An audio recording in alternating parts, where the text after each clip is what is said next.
Thank you, Sing, for your introduction. Hello, everybody, and thank you for spending your Saturday morning with us. I think this is such an excellent forum, and it's one that is so very important to care of our breast cancer patients. As a breast medical oncologist, we do see just how effective breast cancer therapies are, and the topics that are being addressed today are so important in breast cancer survivorship care. I will be speaking on a topic that is of particular interest and something that I feel very strongly about, and that is clinical research or clinical trials in breast cancer care, and specifically focusing on the studies that are being conducted in our breast cancer survivors. My main objective for today is to empower each and every one of you so that you can be proactively involved in your healthcare or be that important support pillar or structure for your friends or families who are diagnosed or going through treatment for breast cancer. What I will touch upon today is on breast cancer treatment, surviving breast cancer, and how we can address survivorship concerns, in particular through clinical research. What is clinical research, and why is this so important? I think many of you might have heard this several times this month. Breast cancer is a significant public health concern. It is the most common cancer diagnosed in women in Singapore and accounts for 3 in 10 cancer diagnoses in women in Singapore. You can see on the right that the incidence of breast cancer is rising exponentially. Thankfully, majority of breast cancers are curable, being diagnosed at earlier stages. Correspondingly, majority of breast cancers are cured. Broadly speaking, we can break down breast cancer treatments to local therapy, which is the treatment that addresses breast cancer at its source, i.e. surgery or radiation therapy. Systemic therapy would include chemotherapy, hormonal therapy, targeted therapy, and immunotherapy. Typically, these therapies are tailored according to breast cancer subtypes, as well as the risk of the disease. In general, the riskier the disease, the higher the likelihood of recurrence or spread, and therefore the more intensive and more aggressive our systemic therapies are. Let me talk you through a typical cancer journey or a patient whom I might see in clinic. Her name is Claire. Claire was diagnosed with stage 3, triple positive. That means to say, these are breast cancer cells that when we look under the microscope, express estrogen receptor, progesterone receptor, and HER2 receptor. She was recommended neoadjuvant or chemotherapy that's given pre-operatively in combination with targeted therapy. And this means that she would be receiving the systemic therapy for a duration of 4 to 6 months. She would then have a bit of a rest before curative surgery. And because the size of the tumor was quite big initially, she's advised on mastectomy. She would then go on, having now recovered from surgery, to receiving radiation therapy for approximately 3 to 4 weeks. She gets restarted back on targeted therapy, which carries on for a total duration of 1 year from the start of targeted therapy, and is advised to start on hormonal therapy, planning to continue this for a duration of 5 to 10 years. Needless to say, you can see that this is a treatment plan that is fairly intensive, it's prolonged, and therefore can be associated with significant side effects, some of which can persist over time. So having now completed her active therapy, Claire faces issues which many of our breast cancer survivors face, and this is what we call survivorship. There's significant emotional worries, the joy of completing chemotherapy, the relief of completing treatment. But where once there was distracting side effects and repeated visits to doctors, this is now replaced with a void and a sensation of anxiety and worry. Will my cancer relapse? How will I know? Can I move on with life after cancer? Can I go back to work? How should I go back to work? How are my bosses and colleagues going to react to me? Can I find love? Can I be in a relationship? Can I get married? Can I get pregnant? Will I get pregnant? Will my fertility be affected by chemotherapy? Some may still grapple with some side effects from their treatment: brain fog, joint pain, fatigue, menopausal symptoms.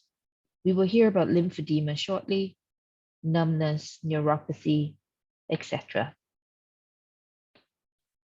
So, how should we advise on survivorship concerns? How do we tackle these problems? How should we manage? I want to focus on a couple of examples because I simply just do not have time to cover all of survivorship care in breast cancer, but I want to highlight on some examples as well as the approach that we have taken to address some of these important survivorship concerns. Now, in a study of breast cancer patients who received chemotherapy at National Cancer Center, we have described that approximately 4 out of 10 patients experience at least moderate to severe fatigue after the completion of chemotherapy. We score fatigue using a tool which surveys our patients and how fatigue interferes with their activities of daily living. Cancer-related fatigue is a well-described entity. It is a distressing and persistent subjective sense of physical, emotional, and/or cognitive tiredness, which is related either to cancer or anti-cancer treatment. In general, well-described approaches include physical therapy and cognitive behavioral therapy. There are a few other approaches to managing cancer-related fatigue, but these approaches have low levels of efficacy or supporting evidence or supporting data to suggest their efficacy. Additionally, many of these would have been evaluated in Western population. So many of our patients say, well, then how is this going to translate to me as an Asian? Can we extrapolate all this information to our own patients? Surely we should be tailoring our treatment or recommendations to be culturally appropriate. We know from clinical practice that many of our local patients seek out complementary medicine, and this includes traditional Chinese medicine. And in fact, many do so without telling their primary physicians. So, can traditional Chinese medicine be complementary? We also know that public and physician knowledge of traditional Chinese medicine is lacking. When is the best time to start TCM? When or can I consult a TCM physician? Can I take TCM before? Can I take it during? Should I take it after breast cancer therapy? Can TCM help cancer-related symptoms? Can TCM help treatment-related side effects? And it is precisely because of all these unknowns, because of all these questions, that led to the design of the HERBAL trial. This study evaluates the use of an investigational modified traditional Chinese medicine formula known as Xiang Bei Yang Rou Rong Tang. We use this formula to alleviate cancer-related fatigue. And it was developed by a very smart colleague of mine, Professor Alex Chan, in consultation and collaboration with TCM physicians from the Singapore Tong Chai Medical Institution. Our aim is to enroll 80 cancer survivors in this trial.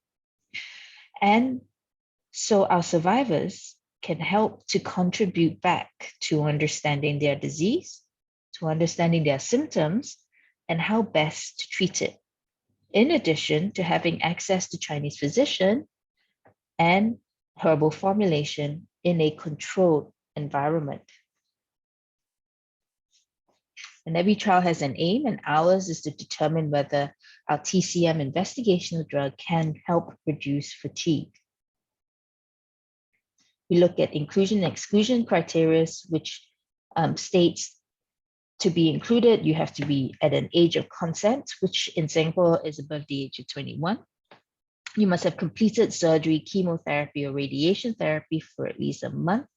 And of course, because we're studying the treatment of cancer-related fatigue, one has to have a certain degree of fatigue in order to qualify for the trial. Our participants are expected to answer short questionnaires, be assessed by traditional Chinese medicine physicians and nurses for symptoms, and go through blood taking to monitor organ function, as well as to consume the TCM drug once a day for 8 weeks. We anticipate that the duration of being on study is 10 weeks. And if any of you who are attending this talk are interested, this is the contact information for Edmund, my very able study coordinator, who can help arrange for you to participate on the study, as well as to coordinate the necessary visits. Another question that I'm often asked by my patients is related to treatment. Many of you would have heard of or may be taking tamoxifen, which is a type of hormonal therapy or selective estrogen receptor modulator. This is used to treat estrogen receptor positive breast cancer. Tamoxifen is actually metabolized or broken down to the active drug called endoxifen by enzymes that are found in your liver. It makes sense that the efficacy of tamoxifen, that means how well you do with tamoxifen, depends on the level of the active metabolite. Endoxifen levels can vary in different people, and it's believed to be associated with genetic factors. So many times I am asked, why then are we treated with a fixed dose of tamoxifen, 20 milligrams a day, if everybody is supposed to be different? Good question. So this study was designed to answer this very question. We are looking for participants who are going to be or have already started on tamoxifen. We are looking to measure the levels of tamoxifen and the metabolites, as well as to look at the genes that are involved in this process to see if all these factors correlates with how one would respond to tamoxifen. Again, there are criteria to being enrolled on this study. We're looking for women who have estrogen receptor positive breast cancers, receiving tamoxifen, who are about to receive tamoxifen, and whom are willing to provide blood samples for the use to study the levels of the drug as well as genes. The coordinator who's involved in this study is Edna, and her contact details are shown here if you're interested to help us in this study. Perhaps you might have read or heard about the various breakthroughs in cancer therapies. We've been through a few eras now, from the era of chemotherapy in the 1950s to 1960s, targeted therapies at the turn of the century, and now to immunotherapy. Now, why and how did we get here? How do we know what to do, or how do we even know how to counsel you or tell you about what to do? We know all these numbers and statistics, and we can discuss it with confidence because of the contributions of many before us to clinical research. There are a variety of trials which evaluate better treatments, better ways of preventing cancer, better diagnostic methods, better ways of screening, and how we might be able to better improve quality of life. There are multiple benefits to participating on a clinical trial or clinical research. That includes being able to be actively involved in your healthcare. You get access to potential new drugs and therapies. You access expert medical care for your condition. You are closely monitored with a lot of attention to detail. You gain faster access to diagnostics. And of course, you can contribute back to medical research. So we want you to help us translate yesterday's discovery into tomorrow's breakthrough. Please do not be shy to ask us about clinical trials anytime, any day. So here are some take-home messages to conclude. Breast cancer is highly treatable. Majority with early stage breast cancers are cured. Breast cancer and or treatments are, however, associated with side effects, some of which can persist. Clinical trials can help answer unanswered questions and help us improve breast cancer treatments. I thank you for your attention, and I look forward to our Q&A session after this.